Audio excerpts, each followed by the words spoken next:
everybody. Time to rise and shine. I'm Shelby Barrett, the Stoned for the Stoned Roadie Show, and it's time to wake and bake with Craig Reed and Griff Martin. The Stoned Roadie Show, podcast 203, Wake and Bake, The Morning Buzz, episode number 82. Action. Alrighty then, looky here, fellow Earthlings. It's Hump Day, Wednesday, July 31st, 2024. It's another Wake and Bake and the Morning Buzz. And my name's Craig Reed, a.k.a. the Stoned Roadie, also known on FakeBook as the world's most famous roadie ever since the dawn of time, since the dinosaurs roamed the face of the earth, and my co-host, the rocket scientist, Griff Martin. So what are we going to talk about here this morning there, Griff?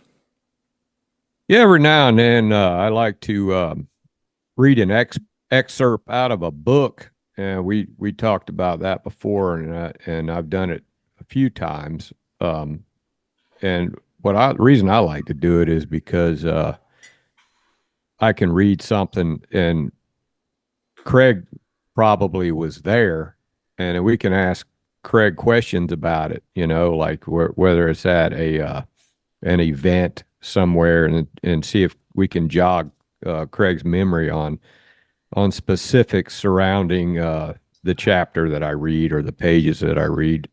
And I've got Ron Eckerman's book here, Turn It Up, which crazy thing is, Sally the nanny, she doesn't like this book because she said that, and I hope it's okay if I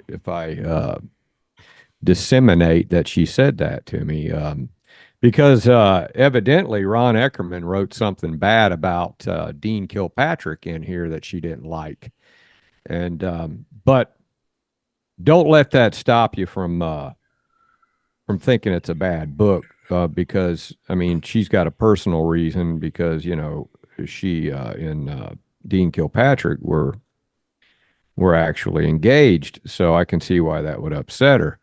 But I don't want to interrupt, but I asked John Neal about that, because he's real.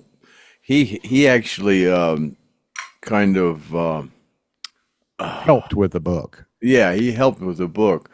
And with Carolyn, when Ron got sick, and he actually kind of collaborated with Ron, and he went over all the notes and everything. And John said, "I don't remember anything that Ron wrote that would have been derogatory against Dean, because Ron really liked Dean." So he was confused about that, and I've never seen anything in the book, and I've never seen anything, heard anything on the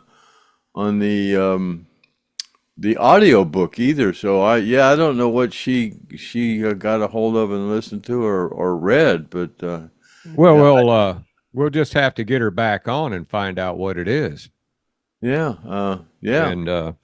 because I can't John find doesn't know what she's talking about. John said, I'm not familiar with anything he wrote bad about Dean, because he liked Dean. I can't find it either. And so, I've been not like heavily going into the book, but I've been skipping around in it. And there's some really cool stuff in here in this book. And Carolyn did edit about 80 pages, but a lot of what she edited was stuff about Ron and his first wife, and about their personal stuff, and she just didn't think that was very important in the book about Skynyrd, so she erased all that stuff. But most of that stuff was about Ron and his wife.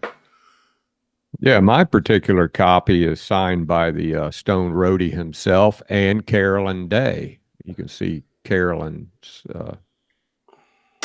signature right there, and of course the famous Stoned Roadie. Carolyn and I have been friends, for years and years and years. We've known each other since early 90s. Yeah. Well, anyway, so there's one particular section in the book here, just a couple pages, and actually page 139. And I thought I would read a little bit out of this book, and then we'll question the Stone Roadie about what he thinks. So let's just dive into it, and then we'll go over some comments and some questions. Got a lot of good comments and questions as always, and we appreciate our fans writing in comments. And one of them kind of irritated Craig. What was it happened, Craig, in the comments? Oh, I got on there today, and I was just kind of going over the comments, and that one guy that you were talking about that writes in all caps all the time, and you told him you Rock can on. yell all you want, but that don't mean anything. I can't read stuff in all caps. It's irritating trying to write, and I'm going, why does he keep continuing to do that? I said, because I just quit reading them, So you know who you are. So if you're just going to continue to write in all caps, just keep on doing it. Because But did he say something you didn't like? well, he said something about you keep talking about people that are mentally ill and stuff with disabilities. He goes, people that were in wars and stuff, they have PTSD and they have trauma from being in the war and stuff, and you shouldn't make fun of people. They're not mentally ill. And I'm just thinking, well, that's not your problem. You're just fat. That's all. You're like them people that you're just fat, and you say, well, some people have thyroid problems. Well, it's all these fat. Well, some people have thyroid problems. Well, you don't have thyroid problem. Why are you bringing up that situation? You just like to eat, and you're fat because you like to eat because you can't control your eating. It's a mental disorder. So why are you talking about thyroid problems? That's not your issue. I mean, you don't have PTSD or whatever that is. So why are you talking about it? Your problem is you're just fat. That's all. Which takes me back, Craig. It takes me back to when I first met you, and I remember you would post fat pictures of women and fat people, and people would slam your ass on your on your timeline, and they would write in capital letters, and they'd say, all capital letters, and then you were just like. It was so irritating to him. I could tell it was driving him up a wall. And you said, just because you write in capital letters, don't make you right. If you think you're a freaking genius because you're obese, why don't you start a podcast and tell everybody what a freaking genius you is because you're obese? Just go ahead, do it. God. Yeah, you're a genius. You're obese, and you're a genius. And as far as PTSD, that's common sense. Obesity means you're a genius. I mean, you kind of like know a little bit about being fat and having PTSD, and I mean, it wasn't like you weren't on a plane where your friends died and you had to go through a plane crash and suffer injuries, and then you traveled the world with a bunch of lunatics at the time. Well, I had problems, and I had alcohol problems, and I had to eat so I wouldn't, get sick and stuff. But part of it might have been. I mean, I catch myself. I caught myself going into the kitchen and just opening the refrigerator, and I'd laugh at myself. I'd say, "What the hell are you doing in the refrigerator? You just walked in the kitchen. Why are you opening the refrigerator door?" That's just a habit. It's well, you're not hungry. You're just stoned, like the magnet says. You got a bright light coming over your. Yeah, I'm getting ready to read this book, and that's why I got the light. So yeah, let's go ahead and digress and jump into this book, and yeah, we'll go through the comments, and I don't believe I got a comment in there from the capital letter guy, but he don't bother me. I think he's a hot and cold guy. He likes to bow up in the back every now and then, but he really loves the podcast. I do know that. Okay, here we go. Let me see. We were doing Tulane Stadium July 17th and expected a crowd of 50,000. It was us, Jay Giles Band, and ZZ Top. And the Top had that crazy Texas World Tour going, complete with a stage shaped like Texas, rattlesnakes, a buffalo, a Texas longhorn steer, and a couple of buzzards, and a herd of tarantulas. You remember that, Craig? Oh, kinda. I'm not sure how I'm not sure how well all that worked. It's kind of hard to see a couple of rattlesnakes and those tarantulas from the stands, and the buffalo and steer didn't dance at all. They just stood around chewing their cud and shitting. But it was the idea that was important. If they had put the buffalo, steer, buzzards, and rattlesnake in one cage and called it a petting zoo, they might have had something. Or they could have put them all in one big cage with ZZ Top, and you'd really have something there. I thought it was all a bit insane and steered away clear of the snakes. Not that I got too close to the rest of the critters, it's just those snakes. And during the day, rumor ran rampant that the snakes had escaped. We found out later that it wasn't true and that ZZ Top boys had started the rumor about the I snakes. kind of remember that where they said Yeah. snakes were loose. Yeah, They just did it. I kind of interesting. knew that was fake news too. Yeah. A lot of times my entertainment at the shows was a lot more entertaining than what was going on at the shows. What was happening in my life backstage and out in the bus was a lot more entertaining than what was going on inside. Right. Yeah. What was going on around? I was riding the around rail shows. out in the bus. He says, I entered the production office as soon as I got to the gig, finding quite a party atmosphere. Evidently, things were going well. Don Fox, the promoter, was there, as well as Jim Donnelly, Jay Giles' road manager. You remember those guys, Craig? Don I remember Fox. the Jay Giles guys, yeah. Yeah. And Jim Donnelly. Pete Tickle from Bill Ham's camp and a few other people. The bill was not clear, and we couldn't figure out who should open for ZZ Top. I had arrived thinking Jay Giles would be opening. They arrived thinking Skynyrd would open. There was quite an argument about the whole thing, and the contracts weren't specific. We tossed it back and forth for quite a while, but couldn't get anywhere. Both Jay Giles and Skynyrd were huge, but I kept insisting Skynyrd was way bigger than Giles. You can imagine what Jim Donnelly was telling me. It was a stalemate, so at Pete's suggestion, we flipped a coin. Skynyrd lost. I never left the gig since the band would be there soon.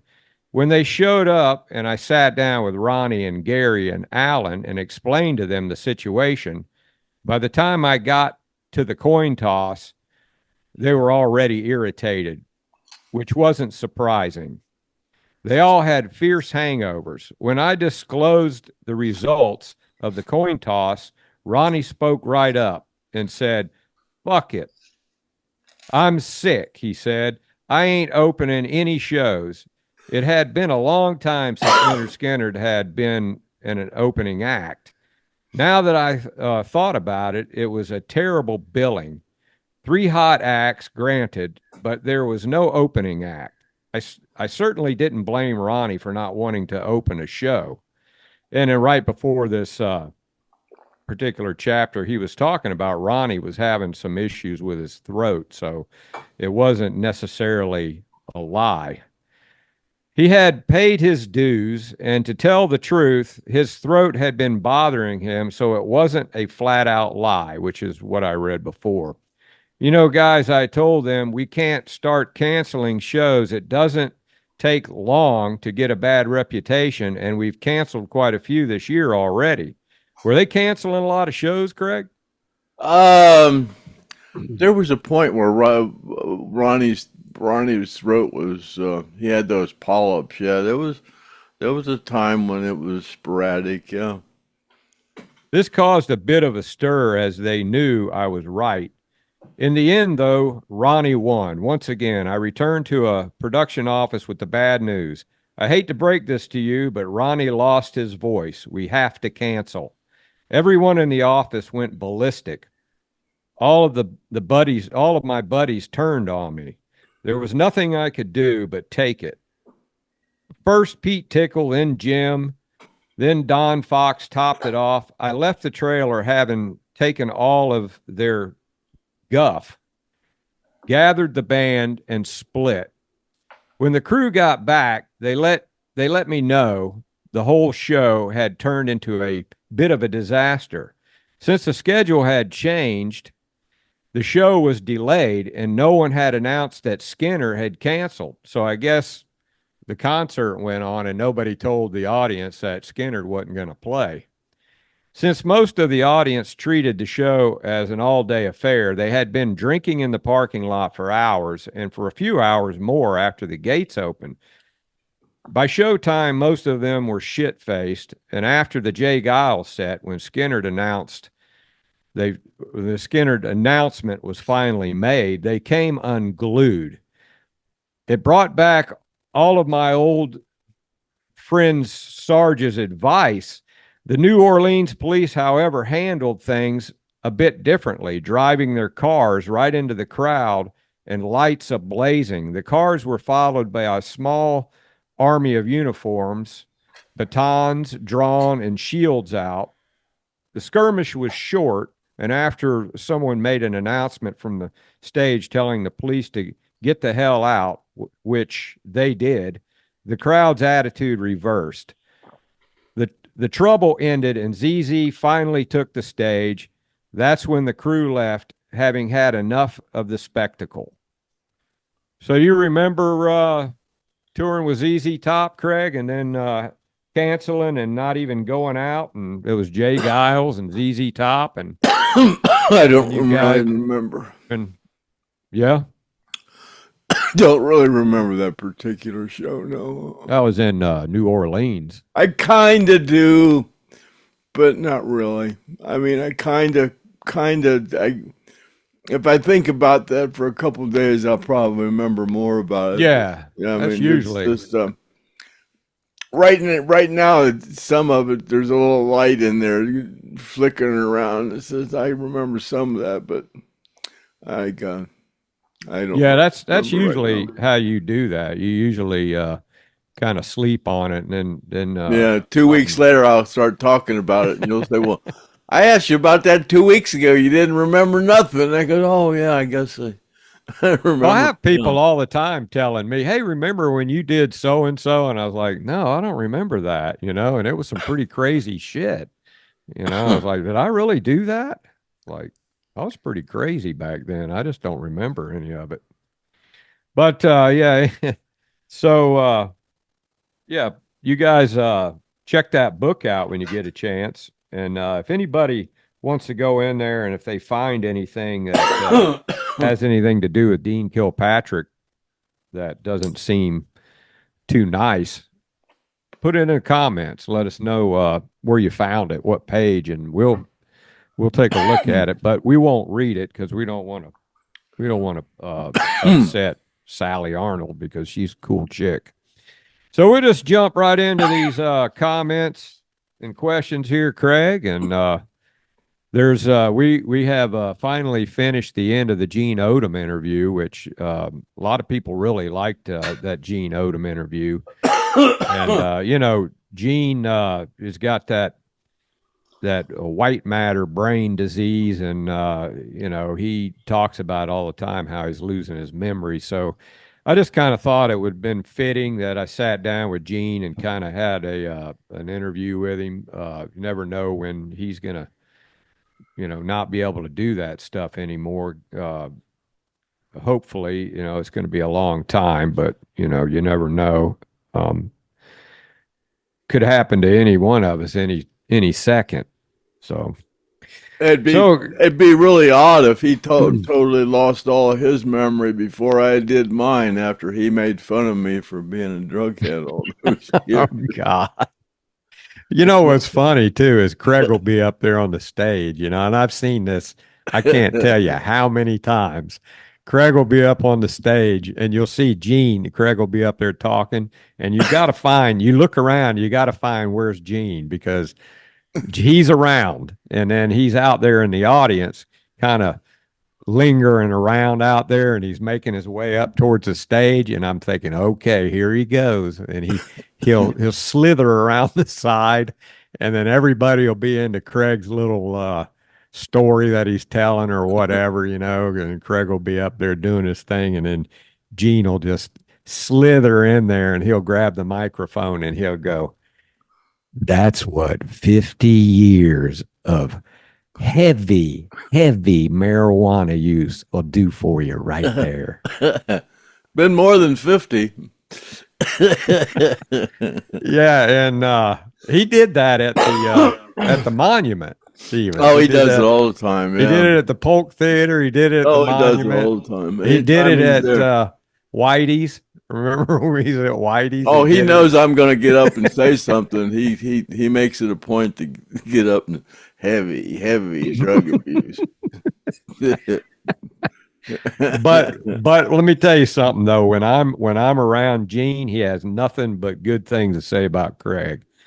And he really, like, at the end of the interview, he talked about all the people that make the donations and how appreciative he is of all the donations that you guys make, and how much he loves Craig.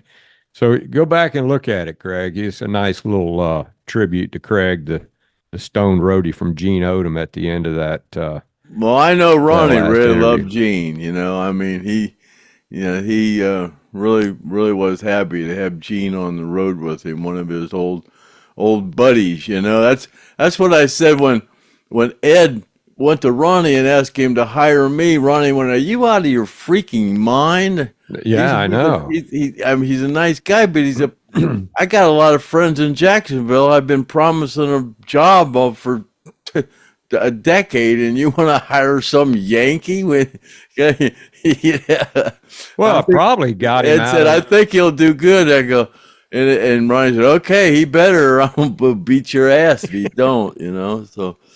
Yeah, it was a little difficult at first. Ronnie didn't really appreciate the fact that I was there, but yeah, what was that like when you first met Ronnie? Were you kind of like tiptoeing around him, or were you guys like right off the bat talking, or were you kind of like, he never really showed any dislike towards me until I showed up in I'd been down. It was weird because I'd been down to the Hell House, and I was stayed at the Hell House, and then me and Joe Barnes drove out to L.A. and so you never really had any conversations. That was the first time where Ronnie I kind of got the thing that he really didn't appreciate me being around or something. It was in Hollywood. Yeah.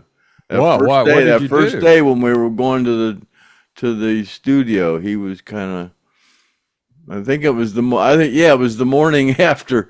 It was the morning after when I met John Lennon and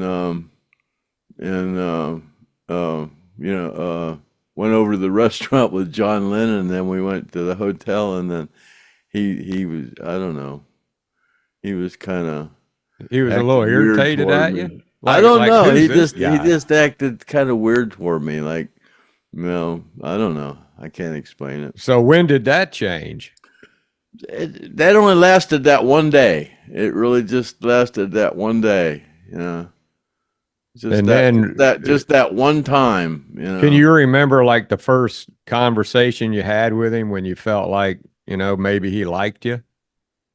Well, yeah, it was after after, like I said, I didn't know what I was supposed to do, and after about 3 shows, I just was up there on stage, and I just started lighting people's cigarettes and putting them up on their amp, so they didn't have to take time to do it. And Ronnie, after the show, he said, "That son of a bitch is back there lighting everybody's cigarettes, and he don't even smoke, man. He's a team player." And then from then on, it was cool. Yeah, okay. Yeah, it's about the way it was. Well, I did hear a thing that usually it didn't take Ronnie very long to figure out whether you were a sorry son of a bitch or not. They said Ronnie had a great intuition for people. So they said either he liked you or he didn't like you at all. That's what That's I pretty heard much true. Yeah, it's pretty much the way it was. Yeah. That's what I heard from a Yeah. lot of people that, like he would kind of give you the stink eye, like, who the hell is this guy? But If you were a phony. Me and Ronnie never had a problem. I'm the only person, I think, me and Kevin are the only people he never bit, and Artimus. And I don't think he ever bit Steve. You mean physically bit? Physically bit? Yeah, no. I mean, left teeth marks on. Yeah. Left. Yeah, there's about me and Kevin and Artemis and Steve are probably the only ones that never got bite marks. I actually got to see the divot missing out of Joe Barnes' belly. He pulled his shirt up and it looked like a piranha got a hold of him. And I go, he didn't want to talk about it either. He just did not want to talk about that. And I said, "Can I mention that whenever you come up on stage?" He goes, "No, you cannot talk about that plane incident where Ronnie tried to throw me off the plane." He can't. And for a liberal, he's a really cool guy. Well, he's famous because of that. Hell, everybody knows about Ronnie tried to throw the crew guy off the plane. And Ronnie never talked to him again. No, they never did talk again. Joe, nobody ever talked to Joe after that. That's Never crazy, did. man. That's not cool.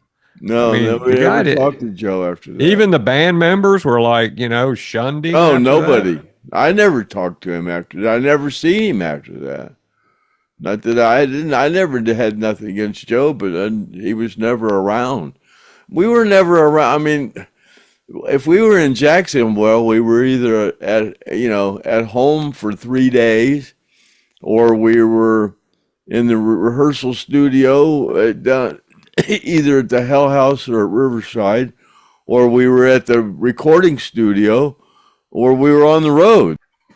So anyway, let's get back into these questions and comments here. Let's see. Eric White, Craig, when you guys were out in L.A. recording Second Helping, which is funny that you were talking about that. He says, at the recording plant, were there any members of the Eagles there? And if so, were they cool? Were they partiers? Were they fun? Were they nice? Or were they arrogant jerks? All the Eagles were there. They were really cool. There was a pinball machine there called Woden and oh God, I just had it in my head. Wotan, Odin, and the Fire Gods or something like that. And we all played that pinball machine.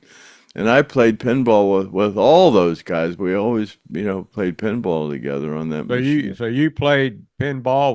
Was Joe Walsh there yet? Or was he? No, Joe. Not No, yet. that was the second album. It was Glenn Fry and mostly it was Glenn Fry. It was all, I can't remember. The early Eagles? Was it the early Eagles? Yeah, the second, yeah. So that's pretty cool. You got to play with the pinball with the Eagles. That's pretty cool.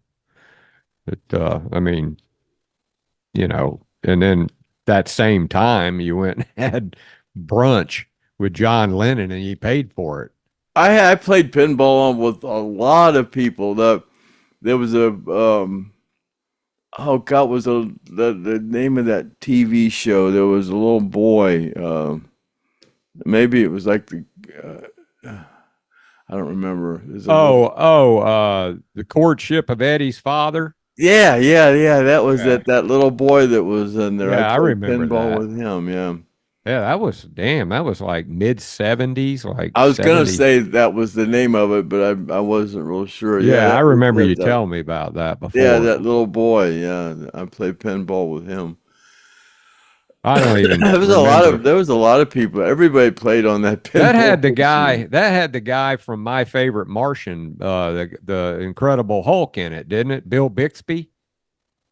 Bill Yeah, Bixby. Yeah. yeah, That Bill was the Bixby was father. in Yeah, that. Yeah, that yeah. was right after the Hulk that he was in that show, I believe. Okay, yeah, moving right along. Patricia Lynn. If Bill Ferris has some lyrics or poems, maybe he would be willing to share a sample of Ronnie's handwriting. Well, I met that guy out at the Hell House property when that guy bought the Hell House property, and I got invited out there for a little party. And that Bill Ferris, he was really great friends, like Ronnie's best friend, and he don't like to talk about that stuff. He doesn't. He's not a big fanfare guy, and he just if I mean if you ask him something about Ronnie, he's a nice guy and everything, but he don't go around. He's not going to go on any podcast. He's not going to, because I mean, people bug him about it all the time because he was so close to Ronnie. So I would say no. Carol Cat Cake Girl. That's like a crazy ass name there, Carol Cat Cake Girl. Says Samsung withdrew from the sponsorship of the Olympics. Many of the athletes are not happy. The beds are uncomfortable and they only offer vegan meals. Just saying it's not ideal. Well, that's a damn whole satanic party over there. And I mean, whatever happened to the Olympics, man? I mean, that used to be something that you'd want to watch, and it's turned into a gay pride parade over there, man. It's like it's just out of control. We don't care about your little gender party, man. And making fun of the Last Supper, and I mean you're asking for trouble, and that's why they say the lights went out over in France because they were making fun of the Last Supper. Well, Home Depot pulled their sponsorship too. Yeah, I haven't watched it because of that. I haven't watched it. Yeah, I'm not really a big fan and the of same thing with football and halftime. They're doing the same thing, and then they say Madonna, her show is nothing but a her actual show now. And this is for entertainment purposes only, what we're talking about here. But they say her show is just a Satan worshiping concert is all it is. So I don't know yeah, what's going on.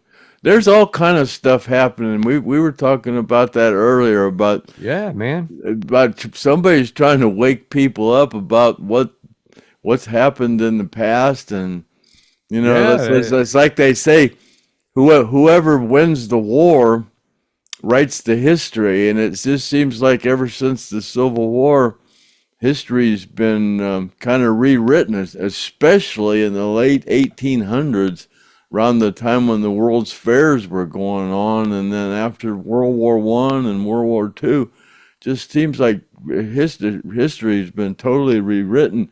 A lot of the old encyclopedias say stuff in them, yeah, that and they've removed it. They yeah, removed stuff out of there. yeah. So if you got an old set of encyclopedias from the 30s and 40s, those things say a lot of stuff in them that but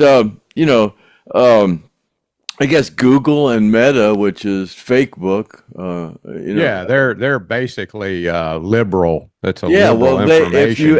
if you go on one of their searches and ask them if there was an assassination attempt here, they'll say no. There Yeah, was. they try to hide as much as they can so they can Yeah, it's get crazy. Yeah, it's It's Yeah, crazy. so they can get the cackler and voted in for president. They want the cackler in for president.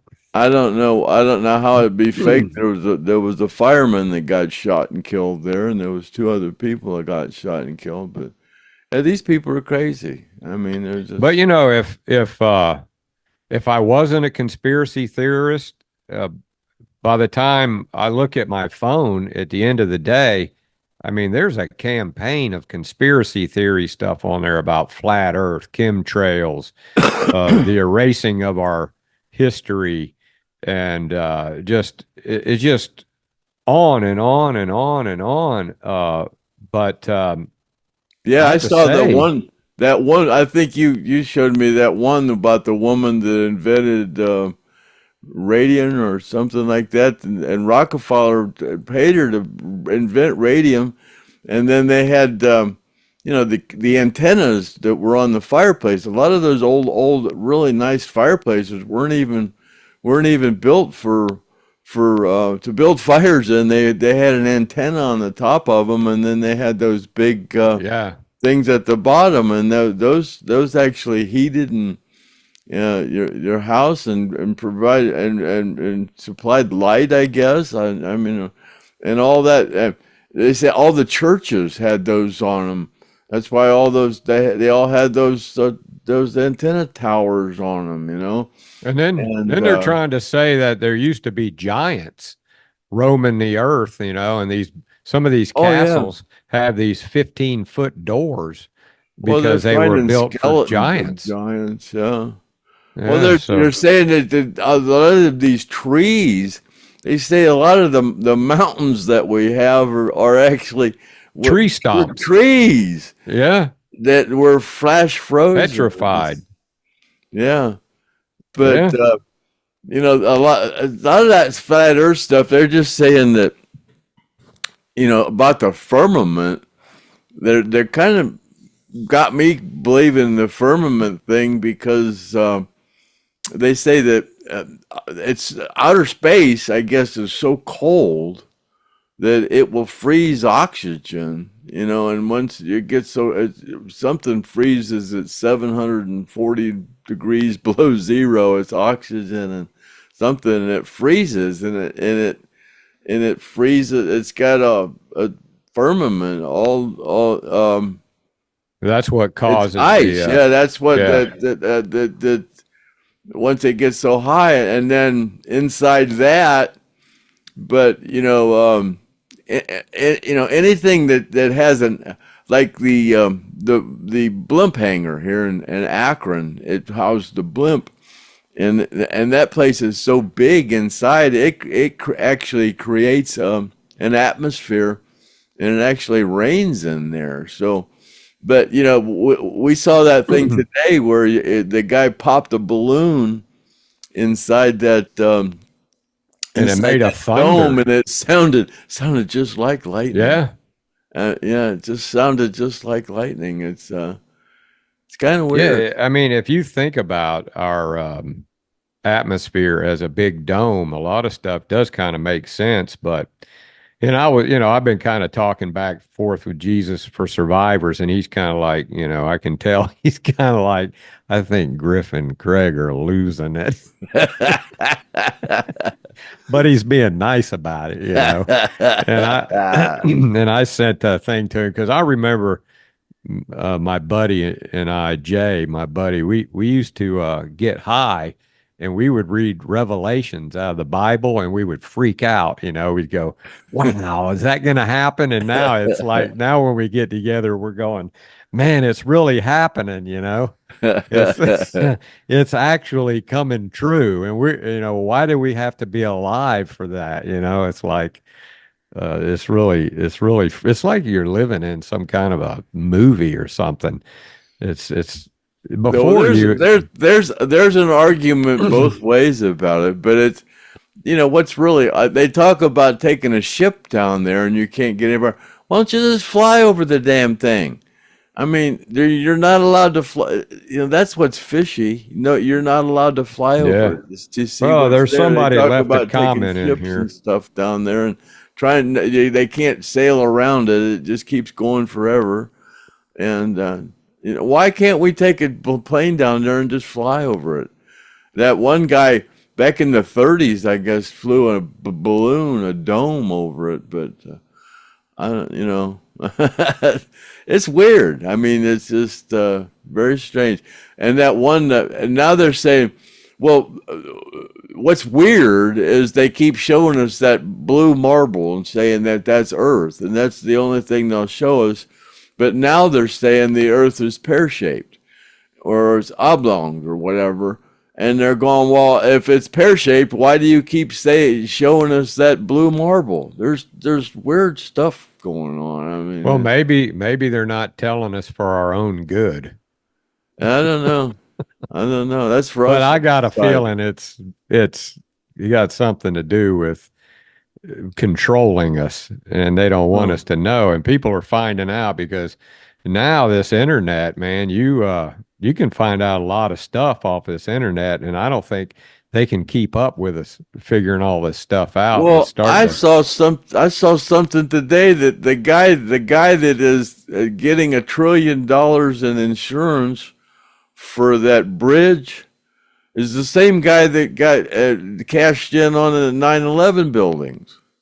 Yeah, there has to be something with that thing. And and nobody even talks about the building number 7.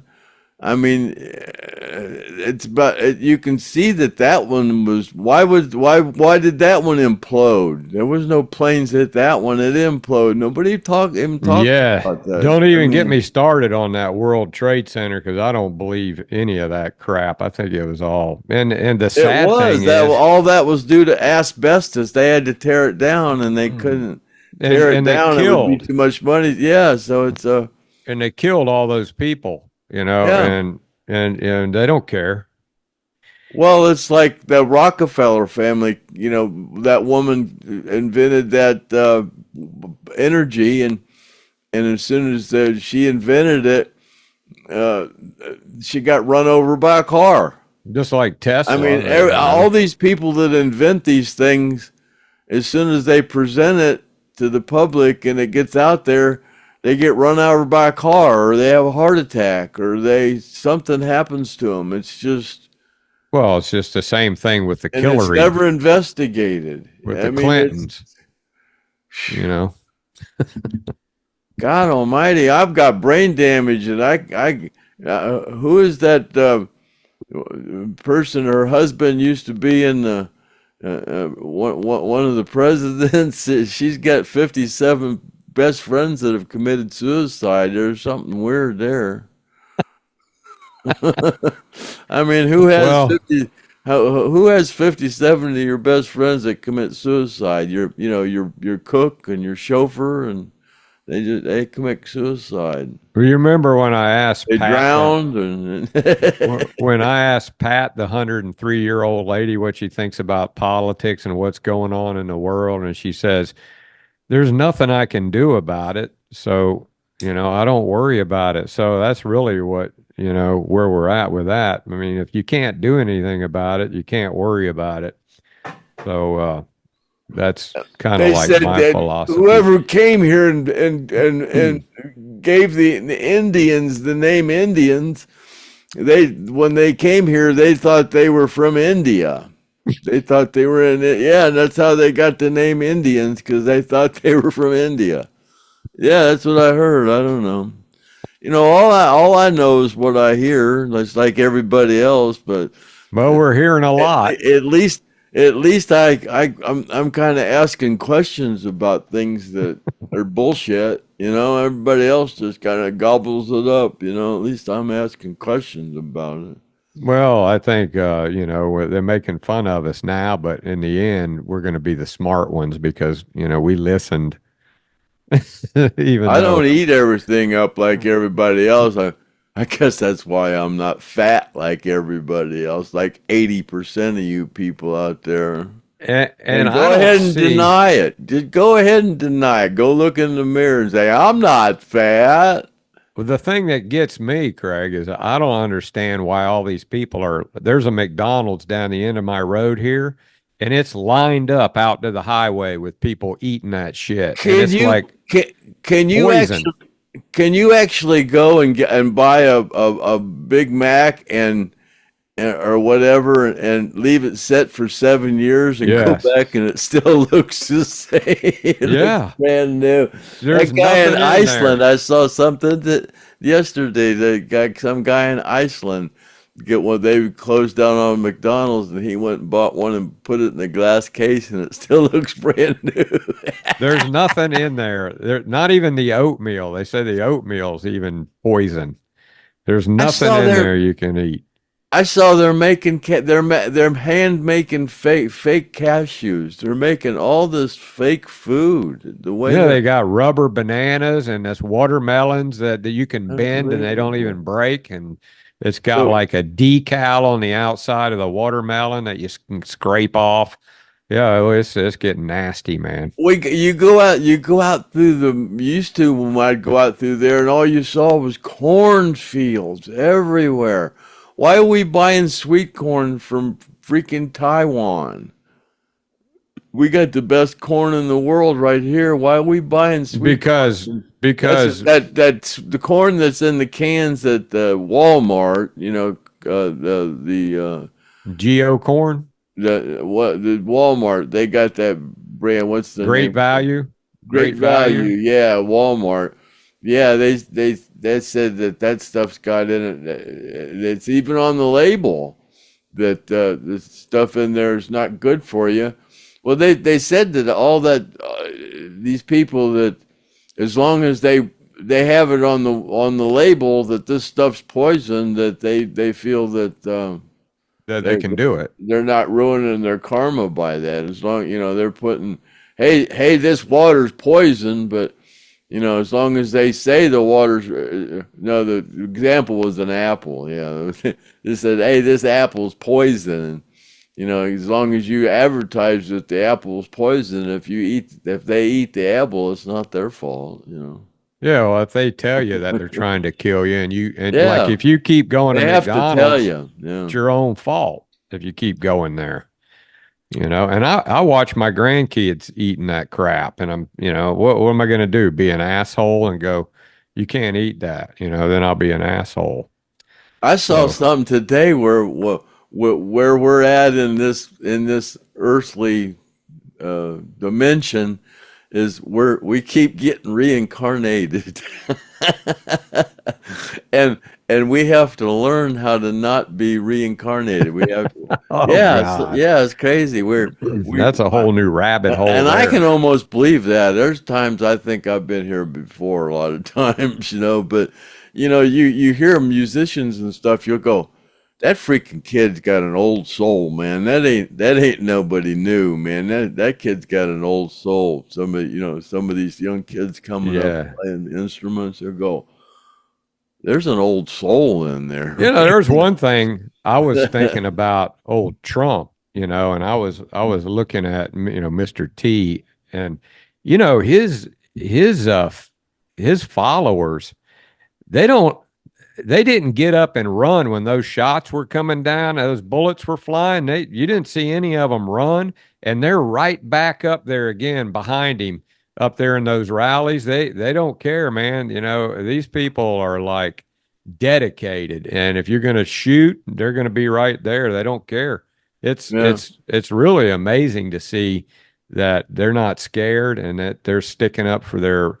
Now here you've got these like you said, that Kamala went to this old folks home and there were 60 people there. 67, yeah. And that's probably the people that work there and that live there, But I think once you piss off these people in these mountains and these hollers and these backcountry towns, it's going to take a while to piss them off. But once you piss them off, then you look out. Because it ain't gonna be good. Yeah, those Appalachians, you don't piss those Appalachians off, though.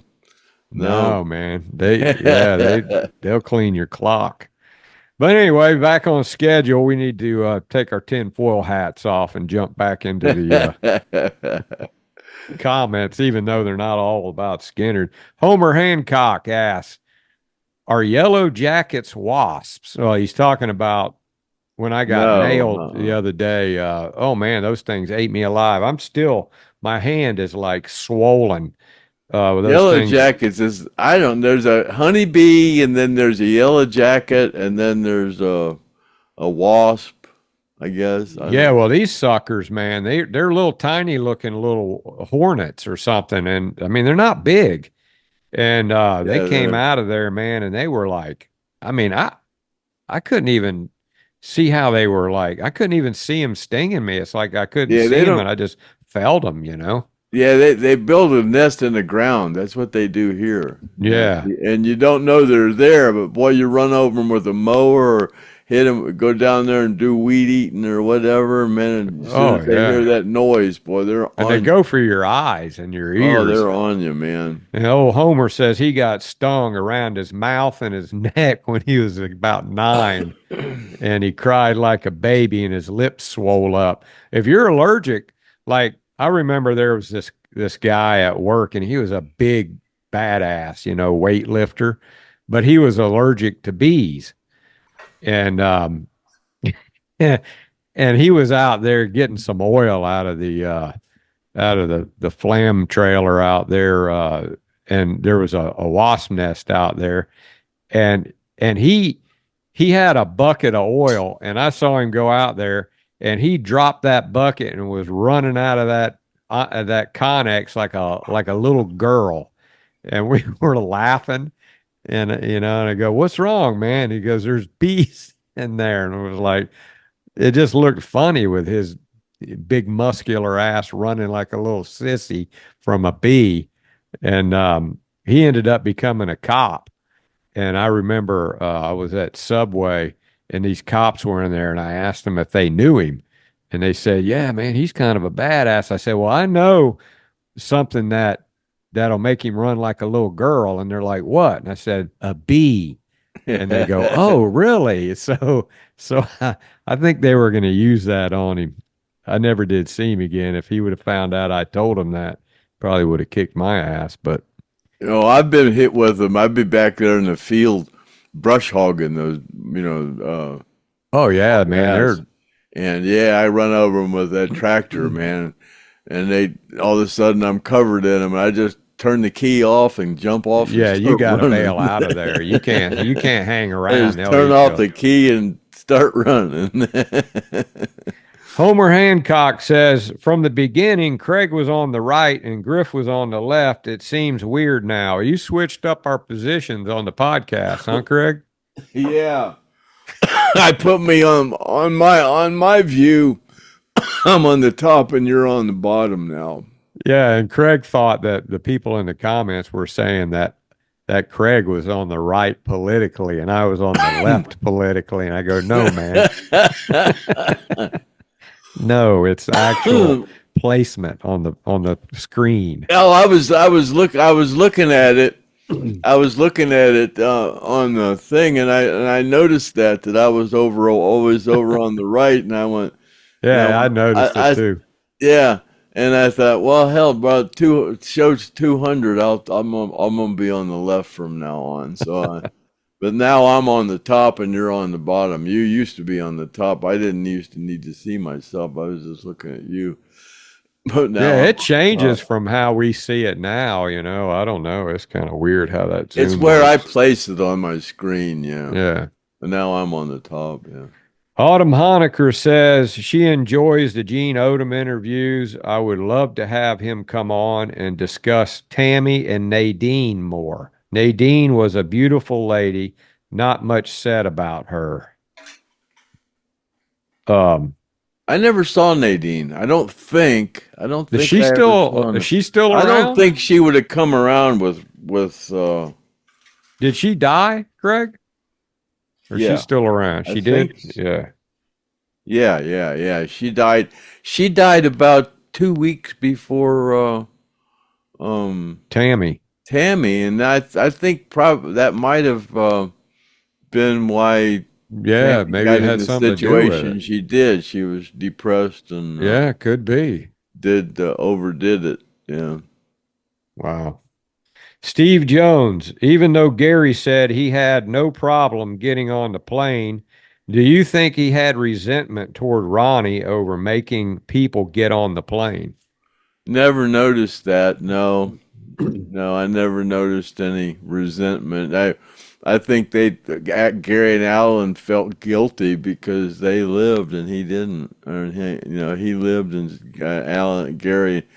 That Steve and Ronnie died and they didn't, but especially Ronnie. Survivor's remorse. I know Jean. Why did we? They said, why did we live and why did those people die? Gene actually. They were all right up there in the front. I mean, Ronnie was in between them, I think, or was he? I don't know. I don't remember the CD. Gene says he put Ronnie in between Gary and Alan. Yeah. And Gene says that he blames himself, and he told me, and I've heard it on, you can find it on the internet, that he was talking to the pilots, and he told them that, they need to fix that plane. And they said, well, you need to just go mind your own business or we'll have you arrested. And he said he was going to pull his pocket knife out and poke a hole in the tire. He actually said he was going to. It'd be kind of hard to do that with an aircraft tire because it's got a lot of steel in it. The plane was safe.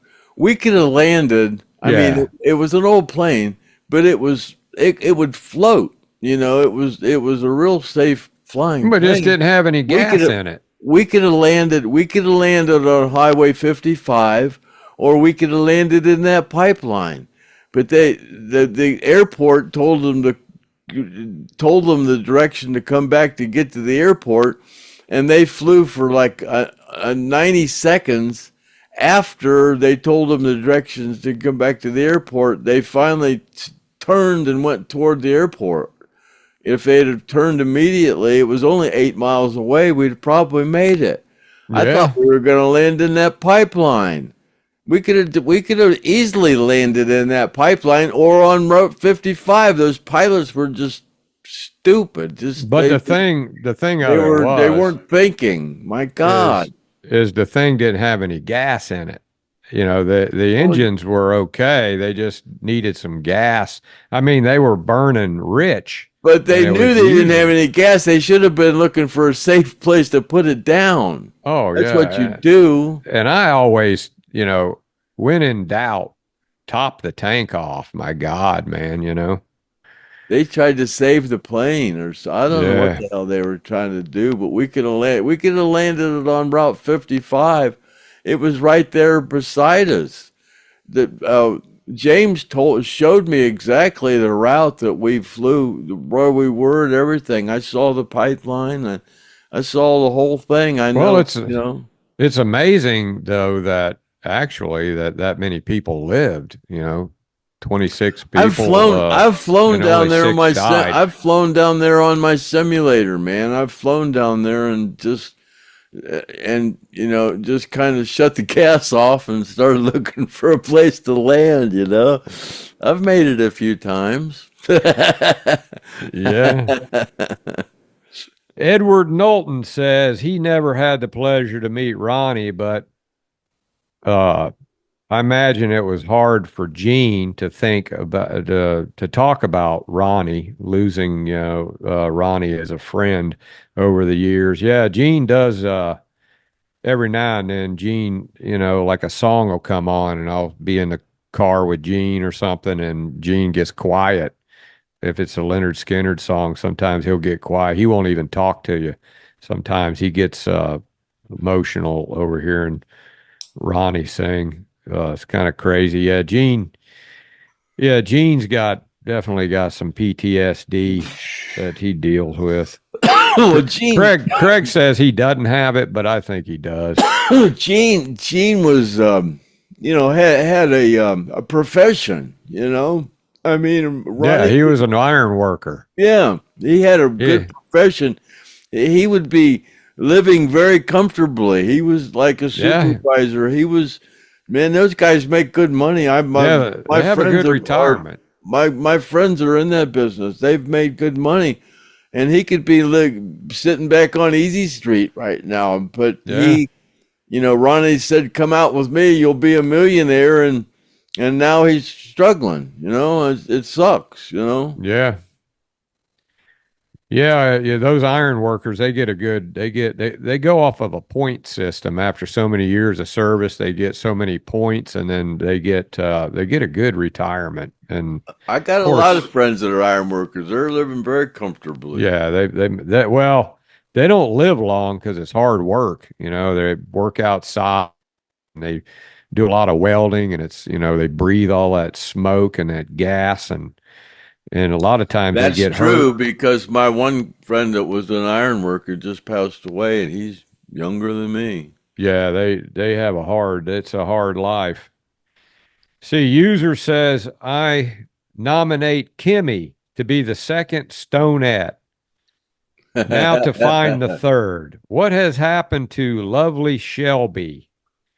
Well, Shelby will be back. I think she's kind of out doing a little traveling around and stuff. I'm actually going to give her a call here in a couple days. I don't think she listens to the podcast too much. She's been kind of busy, but I'll give her a call and maybe we'll get her on. And I need to make some more commercials or openings with Shelby for the podcast. We need to get some fresh video of Shelby and then yeah, Kimmy would make a good one.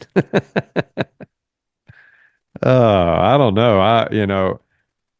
I see Kimmy's got a lot of great comments, but some of them I don't understand. It's like, what the hell is she talking about? But then every now and then she'll say something and I'll be, hey, that's genius.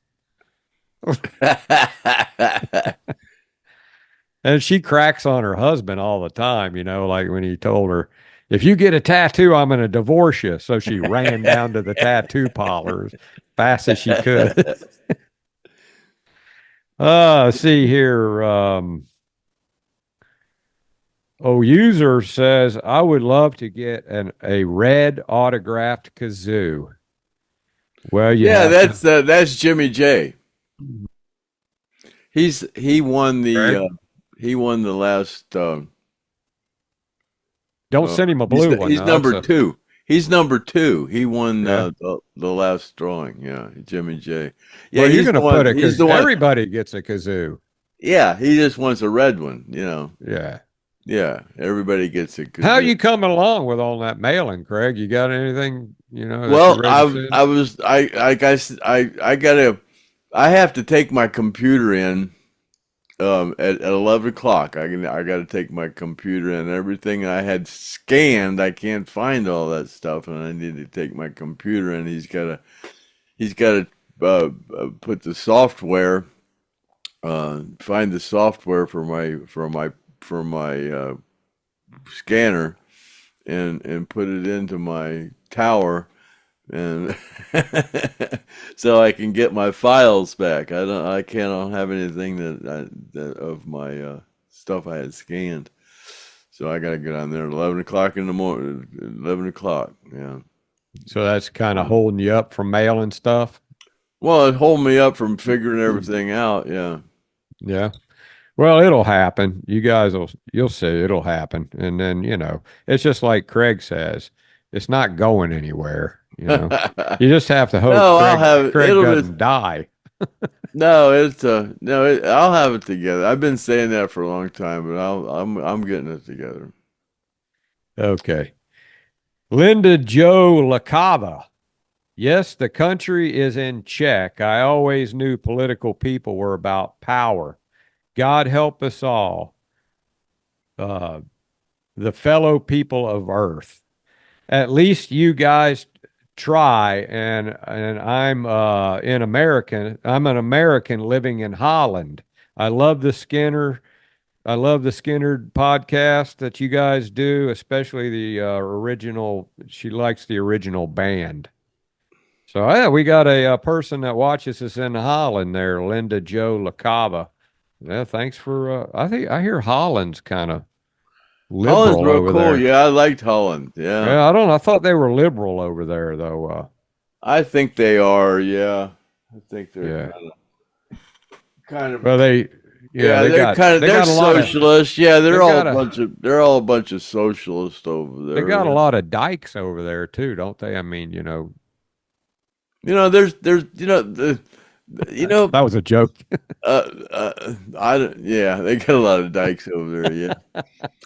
Who said, when we're born, who said that we have to, pay people to live here? Who came up with that law that, Well, the people that run the you're world. born, you should be able to just live here, but who said that you have to pay to live here? I mean, who came Well, up I with get that law? it if you have to pay taxes to keep the streets up and things like that, but now it's got to the point nobody can You're afford paying anything. taxes on taxes on taxes. Yeah, You're it's paying out of tax on your control. money. That we had a revolution, so the history books say, because they wanted to tax us 2%. Now our tax is 30%, and we're just sitting back, eating Whoppers. Well, they say all the money that we've given Ukraine, everybody in the United States could have had $1 million.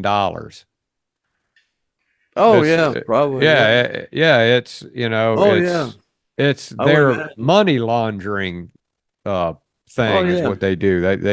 They send it over there and they tell you, okay, we're going to give you this much, and you make sure you tell everybody that we gave you 18 billion, and then we want 17 billion back, and then we're Oh going to well, go put it in our pocket. there's gonna be a power outage. I hope Oh, you it's people coming, out yeah. there are ready, because it's gonna happen. That's how they're Yeah. gonna. They can't beat us at the polls, so they're gonna do something drastic. Yeah, it's coming. They cut off Definitely. the power. It's gonna be mass confusion. Oh, and I in mean, one day. there's I don't know how many soldiers here that they've let into this country that are just waiting for something like that to happen so they can run around and terrorize. It's Oh gonna, yeah, yeah. It's there's not gonna be an election. They're gonna do something that's crazy. Well, if they don't feel like they can steal it, because they have to at least be within 6% before they can turn on the Dominion machine, and get it to start stealing votes, stuffing the ballot box, and all these things like they did the last time. If it's too big to rig, that's when they're gonna throw the lever on the grid. Oh, they're gonna do something. They're not gonna let an election. They're gonna let Trump. They're not gonna let Trump take over. They're not gonna do it. They're gonna be the powers are gonna go out, and they shut off the power. I can People make don't it for even. 2 months. I can make it for two Yeah, months. Yeah, I got enough water and food for 2 months. But yeah. y'all don't come over here and steal it just because I told you, because I got People, yeah. plenty of bullets too. It's gonna get bad. Yeah. RLH asked Gene the straight shooter. The pilots of World War II called the kind of engine trouble that they had on the plane, you guys had on the plane, gremlins.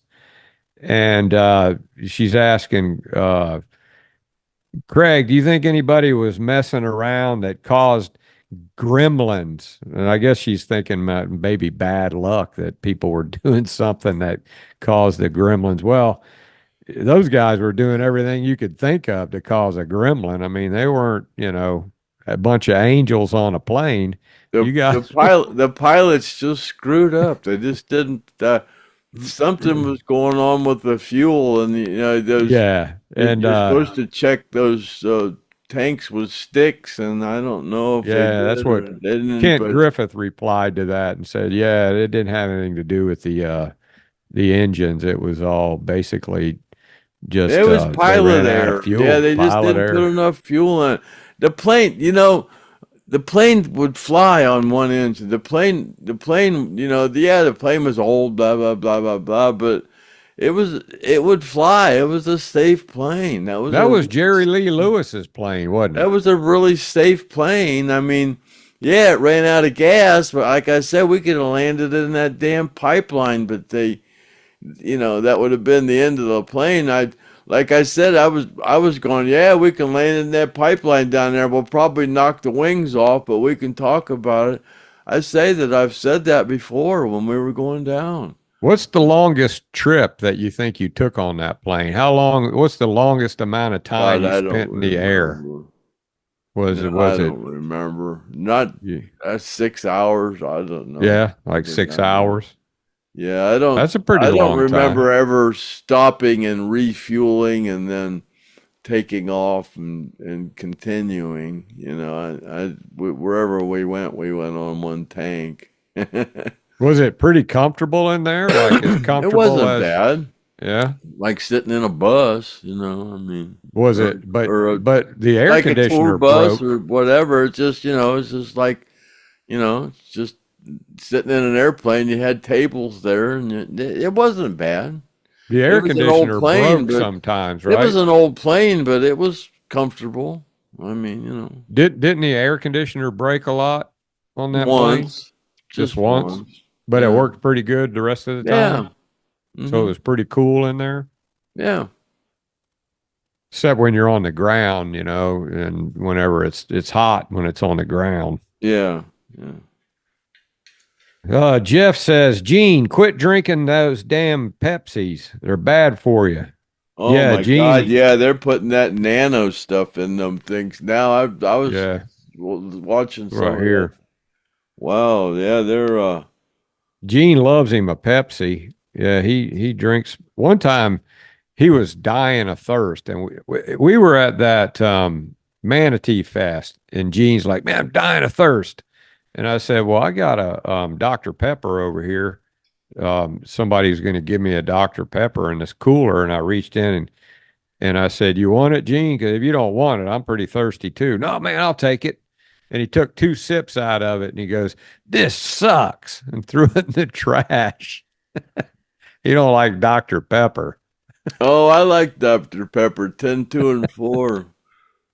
Yeah, he don't Hey, like. have you heard anything about grounding yourself? Have you heard Oh it? yeah, yeah. I walk around Yeah, outside running barefooted around all the time. barefooted outside and ground Yeah, yourself. Yeah, yeah. I do that yes, all the time. yeah, yeah. It grounds you. They say that shoes is that when as soon as they came out with the rubber, that's part of the conspiracy why everybody's stupid because they started putting rubber on their shoes and nobody's grounded anymore.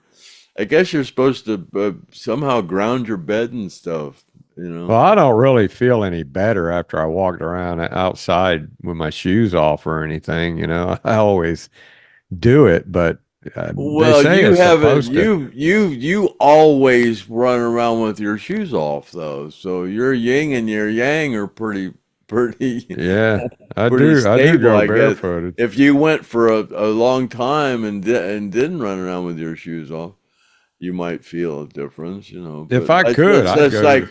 it's just like I don't really feel it when I'm smoking pot because I'm always stoned, you know. So If I could, I would go to the grocery store with my shoes off. I would have dollar store foot. You ever see the picture on Facebook of a dollar store foot, a dirty, nasty heel? yeah, I used to run around barefoot all the time down when I lived in Florida. Yeah. And then Winslow Red Cross says he has a Skynyrd story for us. In December 1989 at Arco Arena in Sacramento, California, fights kept breaking out in the audience.